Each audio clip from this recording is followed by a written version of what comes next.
नमस्कार दोस्तों। भारत ने वो कर दिखाया है जिसकी किसी ने कल्पना तक नहीं की थी। गूगल जैसी दिग्गज कंपनी जिसने सालों तक डिजिटल मैपिंग पर बादशाहत की, आज पहली बार उसके ताज पर सीधी चोट हुई है। अमेरिका से लेकर जापान तक सनसनी है। एलन मस्क जैसे लोग भी सोच में पड़ गए हैं, आखिर ये कैसे हो गया? क्या वाकई अब गूगल मैप्स का खेल खत्म होने वाला है? क्या अब पूरी दुनिया सिर्फ भारत का नाम लेने वाली है? दोस्तों, एक वक्त था जब किसी भी नई टेक्नोलॉजी की शुरुआत होती तो हम सुनते थे, अमेरिका ने कर दिखाया, जापान ने कमाल कर दिया, चीन ने सबको चौंका दिया। लेकिन अब कहानी बदल चुकी है। अब पूरी दुनिया यही सुन रही है, भारत ने कर दिखाया।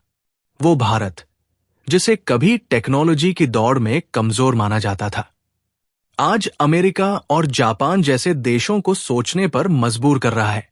भारत अब किसी का पीछा करने वाला देश नहीं, बल्कि रास्ता बनाने वाला देश बन चुका है। भारत का डिजिटल हथियार। सोचिए, कुछ ही साल पहले हम पूरी तरह विदेशी कंपनियों पर निर्भर थे। अगर रास्ता ढूंढना हो तो गूगल मैप्स, अगर मंजिल तक पहुंचना हो तो गूगल मैप्स। यानी करोड़ों भारतीय हर दिन एक विदेशी कंपनी के भरोसे जीते थे। लेकिन अब खेल बदल चुका है। भारत ने अपना ऐसा डिजिटल हथियार तैयार किया है जो सीधी चुनौती दे रहा है गूगल मैप्स को।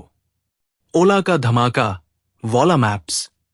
अब तक आप ओला को सिर्फ कैब सर्विस कंपनी मानते थे, लेकिन ओला ने मैदान में ऐसा खिलाड़ी उतारा है जिसने गेम पूरी तरह पलट दिया है। वोला मैप्स ये सिर्फ एक नेविगेशन ऐप नहीं है, बल्कि भारत का सबसे बड़ा डिजिटल इकोसिस्टम बनने की ओर पहला कदम है। वोला मैप्स सीधा सीधा गूगल मैप्स की मोनोपोली को तोड़ने उतरा है। भारतीयों के लिए खास फीचर्स। ओला मैप्स पर अब सिर्फ रास्ता ही नहीं, ईवी चार्जिंग स्टेशन, उनकी अवेलेबिलिटी और लाइव स्टेटस भी दिखेगा। पेट्रोल पंप, होटल, रेस्टोरेंट, सब रियल टाइम अपडेट के साथ। यानी ये मैप्स भारत के यूजर्स की असली जरूरतों को पूरा करेगा। याद रखिए, गूगल मैप्स में ऐसी लोकल जरूरतों पर फोकस कभी नहीं किया गया, लेकिन ओला ने इस कमी को पहचानकर सीधा वार किया है। डेटा सुरक्षा असली ताकत।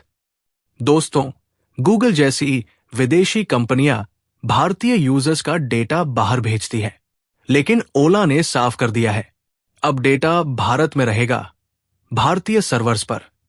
यानी डाटा भी सुरक्षित और भारत भी आत्मनिर्भर। ओला ने जियोस्पोक और माइंडिया जैसी कंपनियों के साथ मिलकर यह सिस्टम खड़ा किया है। भविष्य में पूरा मैपिंग इंफ्रास्ट्रक्चर पूरी तरह भारत का होगा। यही वजह है कि अमेरिका और जापान जैसे देश असहज हो गए हैं। उनका सोचना था कि डिजिटल नेविगेशन का खेल सिर्फ उनके हाथ में रहेगा, लेकिन अब भारत ने ऐसा कदम उठाया है जिसने सबको चौंका दिया। यहां तक कि एलोन मस्क जैसे फ्यूचरिस्टिक थिंकर भी मान रहे हैं, भारत अब पीछा नहीं कर रहा, भारत खुद दुनिया को दिशा दिखा रहा है। तो दोस्तों, सवाल बड़ा है, क्या ओला मैप्स भारत की सबसे बड़ी डिजिटल क्रांति साबित होगा? क्या ये गूगल मैप्स की बादशाही को सच में खत्म कर पाएगा, या ये तो बस शुरुआत है और आगे आने वाला समय और भी बड़ा धमाका लेकर आएगा? आपकी राय क्या है? कमेंट में बताइए आप किस शहर से ये वीडियो देख रहे हैं। और हां, अगर आप भी मानते हैं कि भारत का ये कदम ऐतिहासिक है, तो इस वीडियो को जरूर शेयर करें।